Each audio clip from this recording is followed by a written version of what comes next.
LA. The mean streets of the City of Angels, Los Angeles.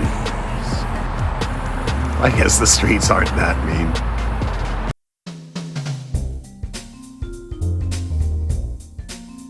Hello, welcome back to this hobby of ours. I'm D, and I am still in Los Angeles with my main man, G Money. What's up, G? What's going on, D? Good to have you still. Yeah, I'm wearing out my welcome in his home. They've been very gracious. Love these guys. But yeah, it's time to be leaving soon. Anywho, wanted to squeeze in one more before I got out of town. So what are you wearing today? I'm wearing an Omega Speedmaster Professional. Right, outstanding. And I'll be wearing the Omega Speedmaster Reduced. I'll bring it up close to the microphone so you can see it better. Love this watch. So many videos have sought to compare these two, and we have both watches here, so why not do one on this channel? And the overarching message of this is wear the watch that fits you. And we'll get into that. Lug width, lug to lug is, diameter, all of that factors into the watch that fits you best. Now, with my wrist, I can pull off the Professional, or I can wear the Reduced, but in truth, the Reduced fits me better. And yes, the Reduced is an automatic. This is the manual line, with the 861 movement. This has the chronograph module in it. And I have both, and I wear both, but the Reduced fits me better. Now, this is a watch that is in his wife's collection, and it fits her pleasingly as well. So tell us a little bit about your journey with the Speedmaster Professional. Well, my wife got me this Speedmaster for our wedding, and that was 5 years ago, thereabout. And I wear it most days.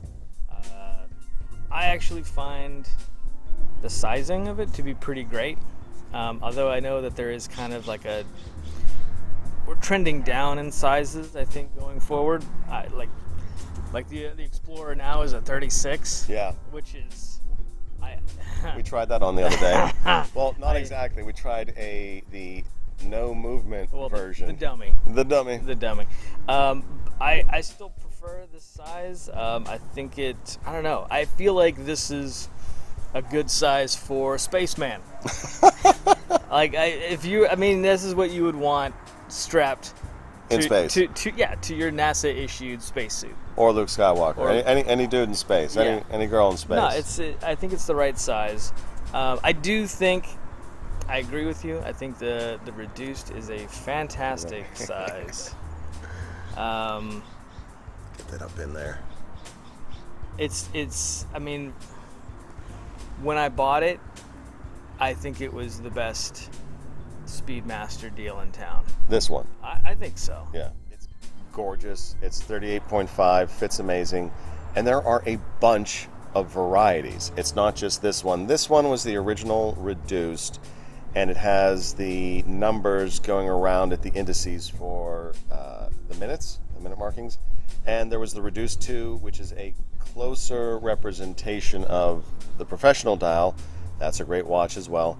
But there's also the Michael Schumacher editions, red, blue, yellow, and the black checkered and white checkered, all under the Reduced line.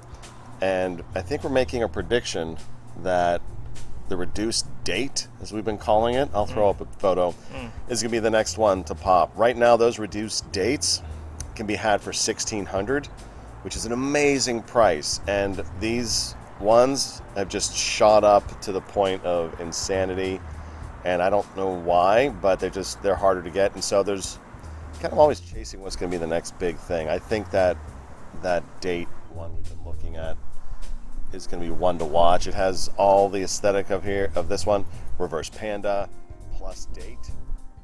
And actually, I think it predates this, right? It's reverse panda, so that is actually kind of different than most Speedmasters, or like what I think people kind of think of as a Speedmaster, is that all solid black dial. Yep. But it is a great looking watch. I also think that the reduced, or maybe even the date reduced, is great if you like something that's a little bit more vintage looking. I mean, obviously you can go and you can get a vintage Speedmaster as well if you want to pay top dollar for it. Yeah, no doubt. But for, a great deal for a song, you can have a reduced with a vintage aesthetic for not much money.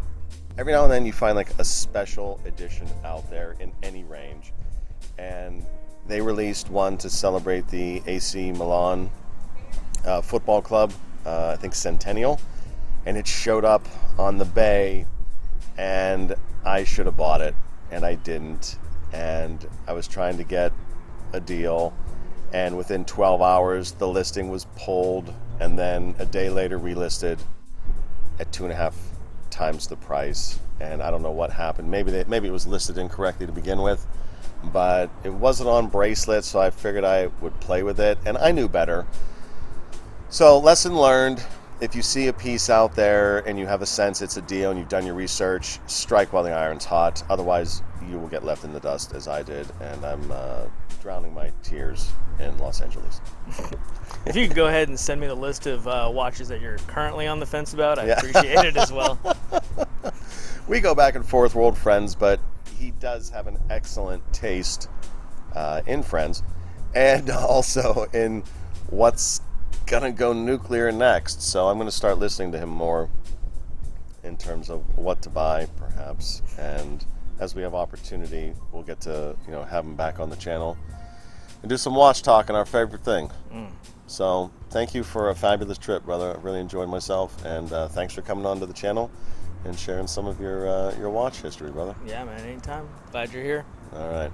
Thank you for joining us on this little episode, this little tour de force of the Omega Speedmaster. All right. Take care, everybody.